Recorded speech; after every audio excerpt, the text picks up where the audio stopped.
गौरी की शादी एक बड़े घर के लड़के यानी कि राजेश के साथ होती है।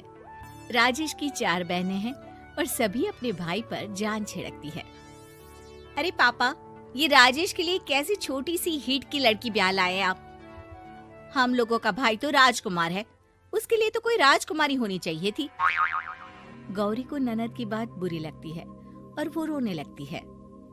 अरे क्यों गला फाड़ रही है? क्या गलत बोल दिया मेरी बेटी ने? इकलौता बेटा है हमारा, समझी? वो तो तेरे ससुर हाँ कराए थे, वरना मैं तो ना करवाती तेरी शादी अपने हीरे जैसे बेटे से। ननदे सास को भरती और सास गौरी से लड़ती। ये क्या है? तुम्हारी बहनें और माँ आए दिन मुझे खरी खोटी सुनाती रहती है। क्यों नहीं बोलते उन लोगों को कुछ? अरे क्या बोलूं? अब उन लोगों का इकलौता भाई और बेटा होना, तो वो लोग थोड़े इमोशनल है मुझे लेकर, समझा करो ना। और कौन सा वो लोग रोज आते हैं ससुराल से? माना एक साथ नहीं आती, लेकिन रोज कोई ना कोई तो खड़ा ही रहता है ना। खैर, जैसे तैसे कुछ साल गुजरते हैं। गौरी एक प्यारे से बेटी की माँ बनती है। सुनिए, हर बात पर ससुर जी से पैसा मांगना ठीक नहीं लगता। आप कोई काम क्यों नहीं करते हैं? काम तो मैंने कभी किया ही नहीं गौरी। पापा के पास इतना पैसा है कि मुझे जरूरत ही नहीं पड़ी। लेकिन कहते हैं ना, हर दिन एक सा नहीं होता। गौरी के ससुर की मृत्यु हो जाती है और घर में गरीबी छा जाती है। गौरी ननद को फोन करती है। दीदी, अब जीजा जी को बोलकर इन्हें कहीं नौकरी दिलवा दो ना। घर चलाना मुश्किल हो रहा है। माँ जी की भी तबीयत खराब रहती है। दवाई का खर्चा और मुन्ने की पढ़ाई का खर्चा काफी है। कुछ मदद मिल जाएगी दीदी। देखो गौरी, तुम तो जानती हो मेरे खुद के 3 बच्चे हैं, तो ये मत सोचना कि बात घुमा कर बोलोगी तो मैं कुछ मदद कर दूंगी। अब पति तुम्हारा है, सास तुम्हारी है, तो करना तो तुमको ही है ना। हम भी तो निभा रहे हैं। खैर, बोल दूंगी इनको। गौरी समझ जाती है। वो दूसरी ननद को फोन करती है, लेकिन वहाँ से भी उसे कुछ ऐसा ही जवाब मिलता है। अरे भाभी, हमारा भाई कैसे काम करेगा? वो तो राजकुमार है।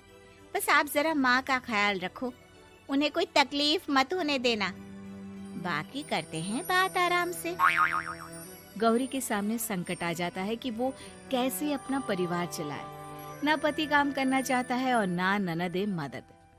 फिर एक रोज गौरी की सहेली कहती है, गौरी, मैं ना एक फैक्ट्री में काम करती हूँ, तुम्हारी परेशानी समझ सकती हूँ। क्यों नहीं तुम भी मेरे साथ वहाँ काम करती? अरे लेकिन मुन्ना तो छोटा है ना। तो क्या हुआ, तेरी सास और पति तो घर पर ही हैं, वो लोग संभाल लेंगे। तू चल मेरे साथ। गौरी ने अब काम करना शुरू कर दिया था, लेकिन उसका सपना अपने बेटे को अच्छी शिक्षा देने का था। गौरी अपने भाई से कहती है, भाई, आपके बच्चे जिस स्कूल में पढ़ते हैं उस पर मेरे गौरव का भी एडमिशन हो सकता है क्या? अरे कैसे बात कर रही है गौरी? जितना तू कमाती है उतने में तो तेरा घर भी नहीं चलता। तू कहाँ इतने महंगे स्कूल का सपना देख रही है? लेकिन गौरी भी ठान लेती है कि वो किसी न किसी तरह अपने बच्चे को अच्छे स्कूल में पढ़ाएगी। माँ जी, ये मेरे गहने हैं, मैं बेच रही हूँ। गौरव का कल एडमिशन है। अरे वो तो ठीक है गौरी, लेकिन आगे की फीस कैसे मैनेज करेगी? और ज्यादा मेहनत कर लूंगी माँ। गौरव कुछ बन गया तो हम लोगों के सारे दुख दर्द दूर कर देगा। गौरी, हम लोगों ने तुझे गलत समझा, लेकिन तू ही थी जो ये घर लेकर चल रही है, वरना कब की अलग हो जाती। गौरी सास की ओर मुस्कुराकर देखती है। आप भी तो मेरा साथ दे रही हैं ना। अरे कभी खाने में अंडा या मुर्गा भी खिला दिया करो। क्या रोज रोज पत्ता खिलाती रहती हो? अरे शर्म तो आती नहीं, सारा दिन बहू काम करके पैसे लाती है, खुद तो कुछ करता नहीं, ऊपर से मुर्गा खाना है इसको। गौरी अपना घर चलाने के लिए तो पर्याप्त पैसे कमा लेती है, लेकिन बेटे के महंगे स्कूल, कोचिंग और उसकी डिमांड पूरी करने के लिए उसे लोगों से पैसे उधार लेने पड़ते। माँ, मुझे जूडो कराटे की ड्रेस चाहिए, मैं घर के कपड़ों में क्लास नहीं अटेंड करूँगा। और क्या, बिल्कुल, घर की भी कोई ड्रेस होती है क्या? मैं कल ही ला दूंगी। हाँ बच्चा, तू बस मन लगाकर पढ़ाई किया कर। उसके जाने के बाद कहाँ से लाएगी पैसे ड्रेस के? माँ वो पास वाली चाची से कुछ पैसे उधार लूंगी। अरे सभी से तो उधार ले चुकी है तू। कर्जा इतना चढ़ा लिया है कि पूरा जीवन भी कमाएगी तो उतार नहीं पाएगी। अरे माँ जी, गौरव कुछ बन जाए तो मुझे कमाने की क्या जरूरत, फिर तो मैं बस रानी बनकर राज करूंगी। एक दिन गौरव कहता है, माँ मेरी नौकरी लग गई है, वो भी अच्छे पैसों में। अब हम लोगों के बुरे और दुख के दिन जल्दी खत्म हो जाएंगे। गौरी की खुशी का ठिकाना नहीं होता। वो सास की फोटो के सामने हाथ जोड़ती है कि उसका पति उसे कहता है, देखा गौरी, तेरी तपस्या खत्म हुई। इतने सालों से जो तू फैक्ट्री में नौकरी कर रही है, अब तू आराम कर सकती है।